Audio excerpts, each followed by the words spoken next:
Bonjour à toutes et à tous, c'est la 34e chronique de la saison Ainsi va le monde, intitulée Covid, une euthanasie qui ne dit pas son nom. On se demande quelle mouche a piqué ce député pour l'amener à déposer une proposition de loi sur l'euthanasie. Certes, on comprend qu'il a été personnellement affecté par cette question, mais au moment où l'épidémie fait tant de ravages, était-ce bien opportun?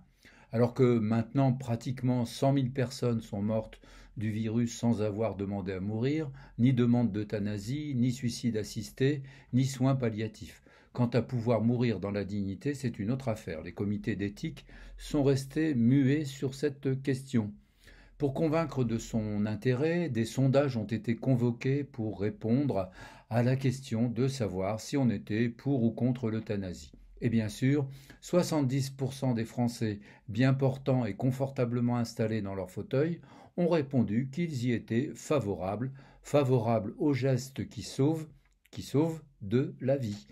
Comme pour les directives anticipées, au doux parfum de directives européennes, il est plus facile de se prononcer à distance sur ce qu'il conviendrait de faire du corps lorsque son âme et lui ne seront plus d'accord que sur un seul point, la rupture. Décidément, Georges Brassens n'a pas beaucoup ménagé la mort, toujours à lui coller des fleurs dans les trous de son nez.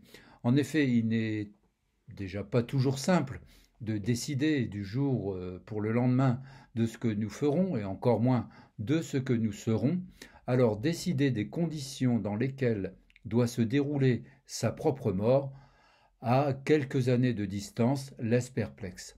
Autrefois, à l'article de la mort, on dictait ses dernières volontés, mais au dernier moment.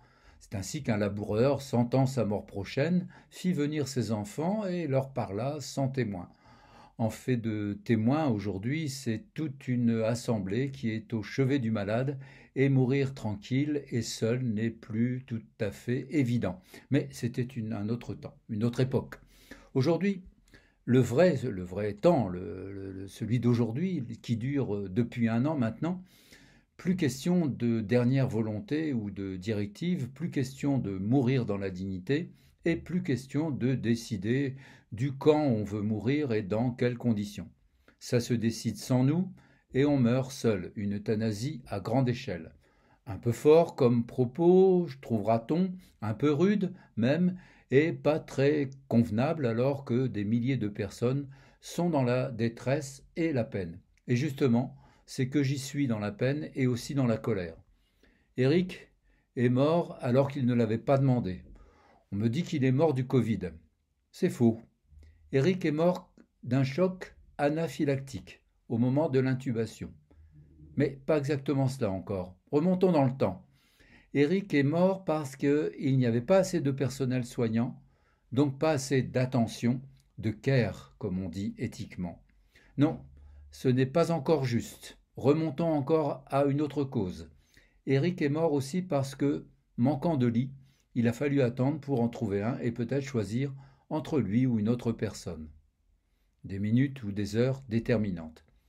Mais quelque temps avant, la mort d'Eric était annoncée. Il ne pouvait pas se faire vacciner, pas de rendez-vous possible, pas de dose suffisante. Rappelez dans quelques jours, avait dit la voix robotisée. Puis Eric est mort déjà bien avant, parce que quelque part on a pensé que on pouvait mourir encore plus de faiblesse économique et d'un manque d'éducation que du virus, et qu'il fallait qu'Eric continue à travailler et à envoyer ses enfants à l'école. Et bien avant encore, Eric était condamné à mourir parce qu'il n'y avait ni test ni masque. La chronique d'une mort annoncée de Gabriel Garcia Marquez qui commence ainsi.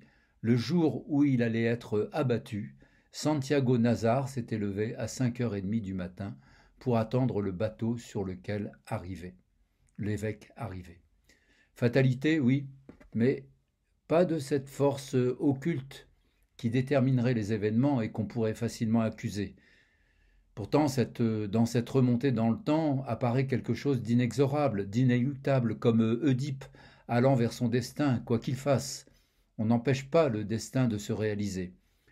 Ici, Au contraire, la fatalité est un enchaînement de causes et d'effets dont on ne voit pas ou dont on voit la logique que rétrospectivement.